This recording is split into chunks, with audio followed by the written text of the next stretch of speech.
I think just having fun and understanding that there is no hard and fast cubicle wall between creativity and entrepreneurship. I love that entrepreneurship is creative and that creativity is great business. And so really just having fun with it, enjoying your life.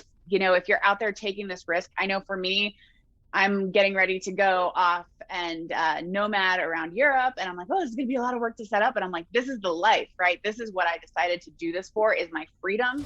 Welcome to Clicks and Bricks Podcast.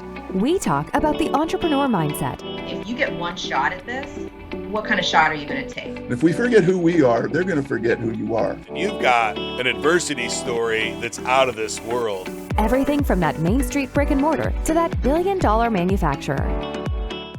Paulette Perhatch is a writer, an author, and a coach. Today, we're going to talk a lot about niching down. How are you doing today, Paulette? I'm doing fantastic. Thanks so much for having me. Thank you for joining us. We know that you're a busy person, and we have a lot to talk about today. Can you tell the audience a little bit about yourself and what it is exactly that you do? Sure. I'm a creative writer and coach, and I work in a lot of different projects, from designing a piece of software for writers called the Writers Mission Control Center, to sub-licensing courses, to doing one-on-one and group coaching. And I also have, of course, my own writing practice. And so getting up early, working on that novel and those articles, and freelancing for places such as the New York Times and Elle and Slate. And also running a mindfulness writing group called A Very Important Meeting. That is a lot of stuff on your plate. No wonder we're going to be talking about niching down today. So can you tell the audience a little bit about what you were doing before entrepreneurship and your transition story on how you came to where you're at today? Yeah, so I think as someone who is a millennial, I certainly had a plan and then got out into the real world, and that plan was no longer viable, or certainly my industry changed. So I got my degree in magazine journalism, came out and interned at the Southern Progress building for Coastal Living and Health Magazine. And almost immediately, everything started to change really rapidly. I got a job at a small town newspaper and then could really feel that the recession was coming on, the big recession. So I'd always wanted to travel as well. I'm a huge traveler, or I am now. And I didn't get a lot of chances to travel when I was young. So I was like, you know what? I'm going to join Peace Corps. Something's not right. I'm going to join Peace Corps. And it was in Peace Corps that I realized that I'm really a creative writer. I also really love to do feature stories and journalism. Certainly, I'm not an investigative reporter. There's a certain kind of personality that I so appreciate, but also do not have at all to be an investigative reporter. And so came back, got a job at a tech company to get back on my feet after Peace Corps, and pay off my student loans. And then I really knew at that point I wanted to be a freelancer. I so wanted freedom from this 40-hour-a-week beige cubicle life. I recently was diagnosed with ADHD, and if you have ADHD, you're actually 3 times more likely to own your own business. So it perfectly makes sense. We need our freedom. We need to be wild. And so started my own freelancing life, really, and got going in 2016 when I had an article on women in money go viral. And that gave me some really wonderful opportunities. That is very, very interesting stuff. I was a journalist student as well. And oh, wow. That was, I'm not a millennial. I'm a Gen Xer by far. But I find it very frustrating that, when I was growing up, journalism was a highly valued career path, and writing and creative writing today has been wildly kind of devalued, right? So because and I think part of that is that there's just so much bad writing out there. How do you differentiate yourself from, the Fiverr writer to somebody that's going to hold some weight and actually, because there's a difference in the 400-word article.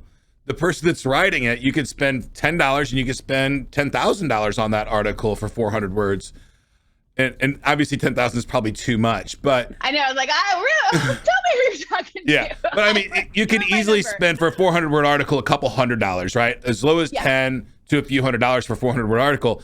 How do you even play the game on the price, or this is my value, this is what I'm worth? How do you get that point across to the person? They're like, well, I could pay somebody $10 to do an article for this. Yeah. Oh my gosh. This is everything that my group coaching is about. I call it powerhouse writers. And it really is about generating your own power to charge that much. And it makes such a difference. And that is one of the cool things. I think that is what I want to come back to the writing industry with.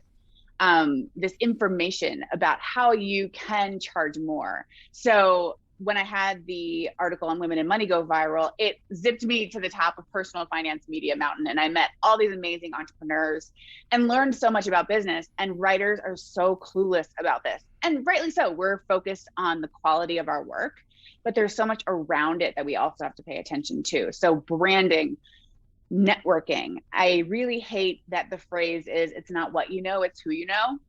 I think it's what you know, and it's who you meet and cultivate relationships with.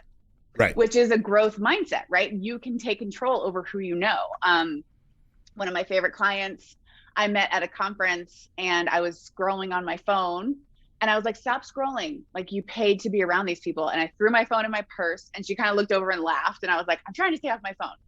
She's been an incredible client. She's now an incredible friend, and so it's just about meeting the people who have the money to pay you, who have a problem you can solve, and to be someone who is one of the best people to solve it. I just got an opportunity to write a book, to help someone with a book that's about Hollywood.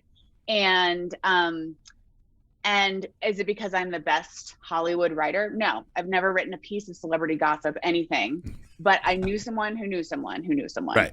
And that was it. And so, also that was networking within the writing world as well. Right. So obviously you've got a lot of silos of information going down, and we hear all the time, you have to niche down with the demographics and how you market today. You have to be highly niched. And you made the decision, you know what, I'm not going to be niched down. I'm going to have all of these different categories of things that I work on.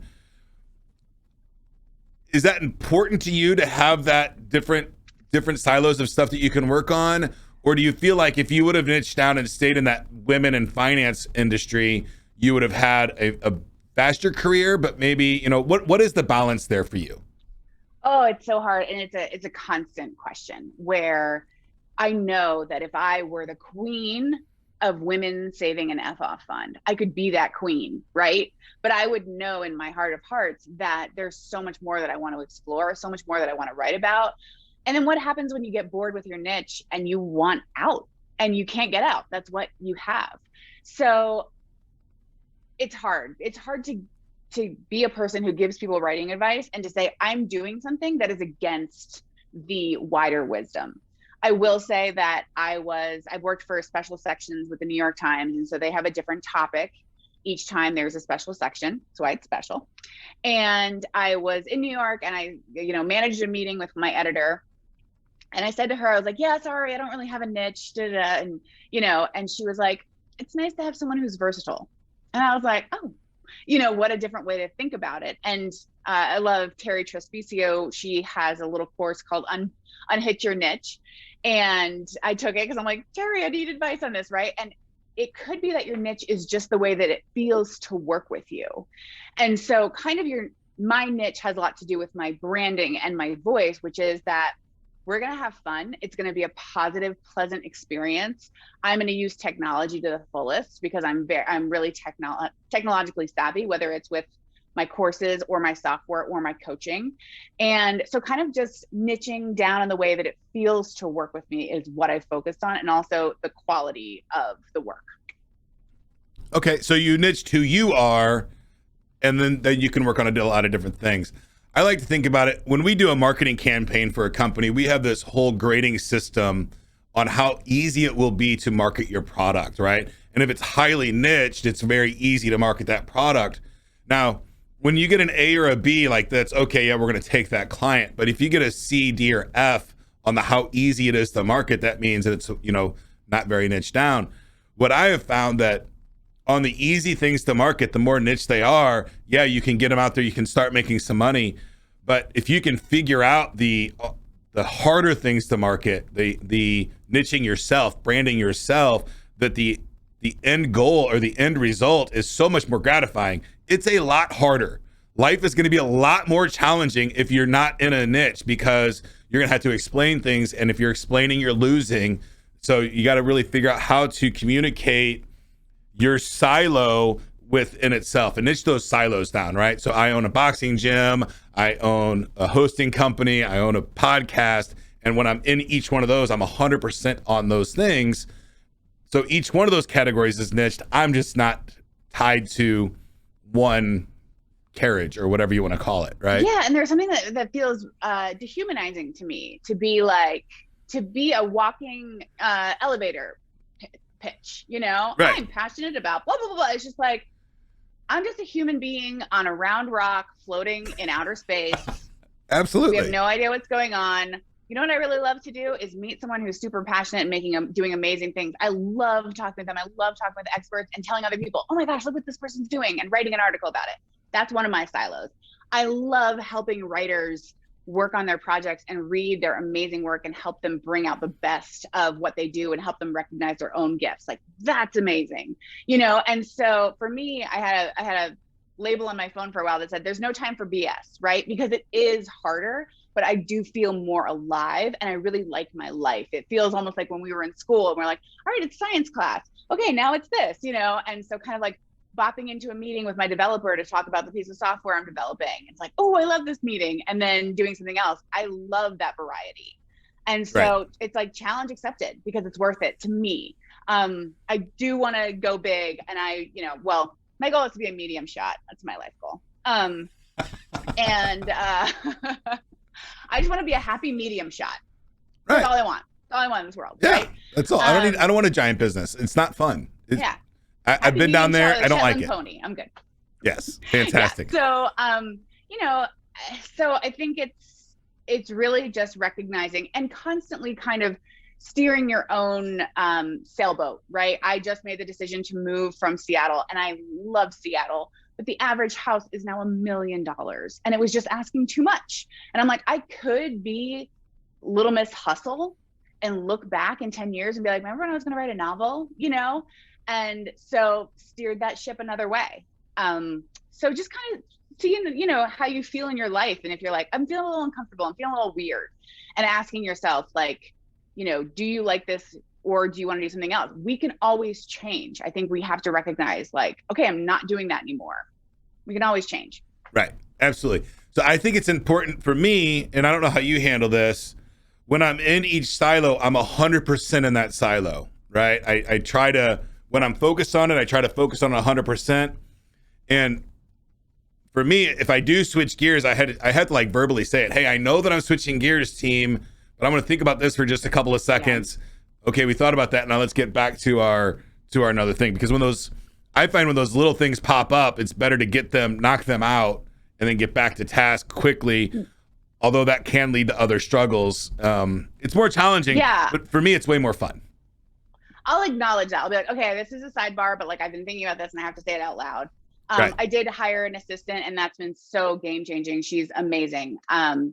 And so, with her help, I really am able to, like, I remember in the book, Getting Things Done, he talks about how it's like, when you get later in your career and you're so busy, you have to be able to go here and then go all the way here and be focused in. I do struggle with it because I have like 10 screens open at all times. I'm always trying to focus more, but I find that with better organization, you can feel like, all right, I truly can focus in this moment. I talk in a class that I do about being organized as a writer, how there are 4 levels of thinking to me, in a way that I model it, which is like envisioning, big picture, what do you want people to say at your funeral kind of stuff. And then there's planning. So like planning your week and planning your calendar and everything. And then there's executing, right? Where you really know, okay, because I've done the envisioning and the planning, I can just be head down working right now. And that's really important to me, but you got to get the other stuff in place first. And then because life is a wild animal, replanning when things don't go your way. And, you haven't actually finished that blog post in the time that you scheduled. Never happens to me, but, kind of just having to come back and saying, okay, well, that didn't go the way we thought, but so let's replan. Right. All right. So changing gears just a little bit. if somebody's out there today and you're a book writer and you're struggling, you're a business owner and you need help with marketing or internal communications or even a monthly newsletter kind of situation, and they wanted to work with you, how would somebody get in contact with you and get started? Yeah, well, I'm at pauletteperhatch.com. And, I really like to work with people. I just really hate corporate culture. Have you ever, I saw someone said they were like, they posted a picture of someone's email and they said, why do we pretend to be like this? And it's just the circle back culture. So I really love clients where I can be myself, where you all want to be yourselves, where we can show up as our full human selves, with our tattoos and our dogs and whatever else we got going on. And I work with everyone from the Stacking Benjamins podcast, which is a personal finance podcast, writing very silly jokes about personal finance, to PR companies, to people who are writing their books. I love working with experts who are like, I don't have time to write my own blog posts. I need someone to take my genius and put it on the internet for me. Wonderful. All righty. And do you have any workshops or giveaways that you have as well? Yeah, for people who are trying to create a writing practice, and I think this is great for anyone who is trying to create and envision and, really live a life that is out there. Julia Cameron has a practice called Morning Pages. And so I have a free year of daily writing prompts that I give out. You can find my blog at Paulette Perhatch. The name of the blog is Welcome to the Writer's Life. And so if you click there, you will see the link popping up in your face. So a year of writing tips. So if you're a writer and you're stuck and you just need some help, Paulette's put a whole year of writing prompts together for you to help spark ideas and stuff like that. Is that pretty much what it is? Yep. Okay, that's fantastic. What it is, yeah. Thank you so much for doing that. Now, as a writer, and I've written, I would not call myself a writer, but I have written several pieces throughout my life. And I find that sometimes I sit and look at the paper for hours or days, and before I sat down, I had all these great ideas that I needed to put down, but I got what they call writer's block. How do you overcome writer's block or does that ever happen to you? It doesn't, because I was a newspaper reporter for 3 years. So there's no writer's block in newspapers. And so you kind of learn these tips and tricks. And I actually talk about this in my book, which is called Welcome to the Writer's Life. And it says, in case of emergency, there's so many things you can do if you're feeling like I can't write the thing I want to write in the order I want to write it at this moment. You can make a list. You can describe what you want the effect of this piece to be. So I'm working on the Forever novel. And so one thing that I'll do is I'll say, okay, I really want this scene to feel like he's alienated and it's funny and it's weird and he doesn't know what to do. So I'll write about my vision for the ultimate end of this piece. So if you're just doing a blog post, I want a blog post that really brings a lot of value to people. And, you can kind of just reverse engineer it from there. You can do things like, write about what you don't want it to be. I don't want this to be another, just boring corporate post. I want this to be actually something interesting that feels real to people, that feels organic. And everything from looking up a word list, what are all the words that would have to do with this? One of my favorite examples of when I did this was one of my big crazy life stories is that I got attacked by a pit bull when I was 23. And I was almost to the end of writing this piece that took me forever. And I did a word list and just looked in the thesaurus and kind of looked around. What are the words that have to do with this essay? And I realized I hadn't used the word fangs. And I was like, how am I going to write a whole piece about being attacked by a pit bull and never use the word fangs? So just kind of bopping around with ideas, doing, a mind map, doing anything like that, making a list of what are 10 possible first sentences for this piece. Just really, I think the key is they are really low stakes steps that just get you thinking. And then almost guaranteed the ideas are going to flow. As business owners, we're always looking for low risk, high reward opportunities.